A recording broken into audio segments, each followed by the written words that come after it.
Apa sih yang disebut dengan masyarakat cerdas hukum itu? Menurut saya ialah masyarakat yang mengetahui dan memahami peraturan-peraturan yang telah ditetapkan oleh pemerintah dan harus dipatuhi oleh masyarakat.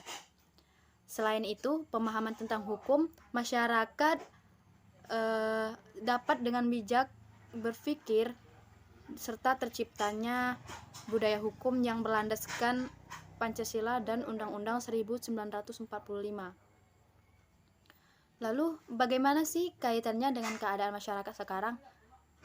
Tentunya kaitannya sangat erat ya, karena hukum itu memiliki relasi yang kuat dengan manusia atau masyarakat tersebut.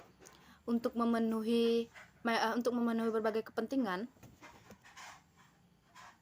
dalam relasi sosial antara masyarakat, sehingga campur tangan masyarakat menjadi dominan untuk menentukan tegak atau runtuhnya suatu hukum tersebut. Dan suatu hukum tersebut akan tegak itu tergantung dari masyarakat itu sendiri.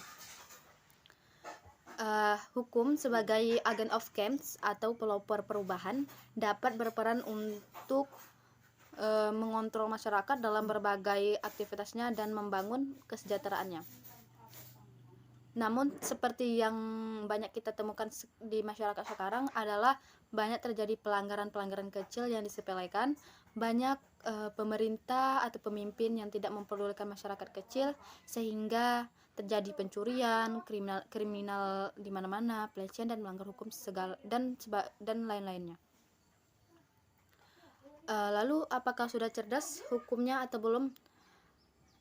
Tentu jelas tidak, dan kenapa? Karena masih banyak pelanggaran hukum yang terjadi. Misalnya saya contohkan seperti pengendara motor yang tidak memakai helm, tidak mengikuti lampu lalu lintas, dan lain-lain. Selain itu, hukum di Indonesia banyak ketidakadilannya. Banyak pemerintah mengabaikan hal itu semuanya. Lalu, apa sih akibatnya jika masyarakat itu tidak cerdas hukum?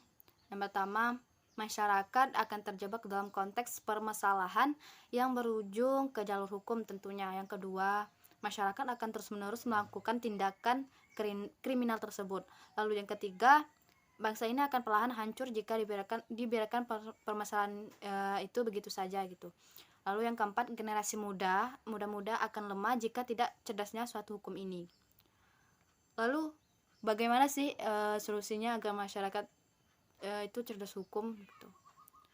Yang pertama, tentunya masyarakat cerdas hukum itu akan berpikir kritis ke depannya itu bagaimana baik atau buruknya suatu tindakan dilakukannya gitu. Lalu terus memahami apa-apa saja hal yang patut sekiranya dilaksanakan. Lalu buang sih sifat rakus yang semena-mena hanya demi nafsu belaka.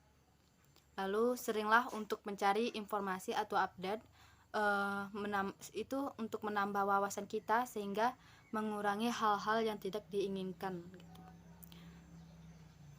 Baiklah, hanya itu yang bisa saya sampaikan dalam mimbar bebas ini.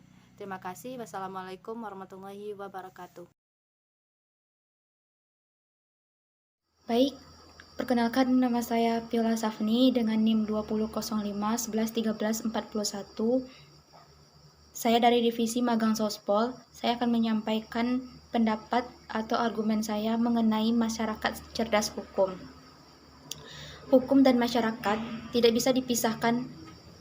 Bagi hukum, masyarakat merupakan sumber daya yang memberi hidup atau to-nurture dan menggerakkan hukum tersebut. Masyarakat menghidupi hukum dengan nilai-nilai, gagasan, konsep.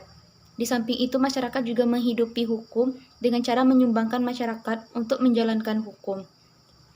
Dengan melihat perspektif sosiologis hukum, hukum itu hanya bisa dijalankan melalui campur tangan manusia, sebagai golongan yang menyelenggarakan hukum, maupun mereka yang wajib menjalankan ketentuan hukum. Dengan demikian, masuklah aspek perilaku manusia ke dalam hukum.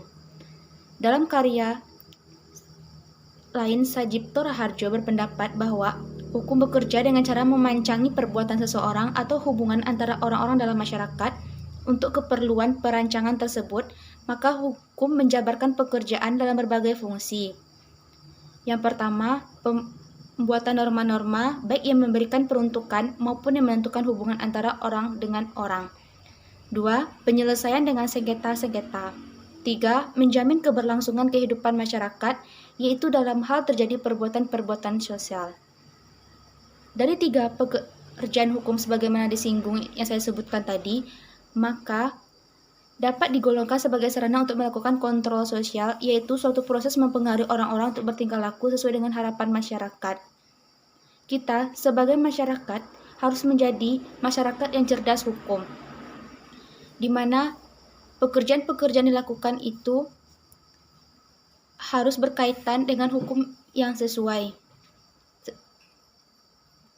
Demikianlah pendapat yang dapat saya sampaikan. Terima kasih. Wassalamualaikum warahmatullahi wabarakatuh.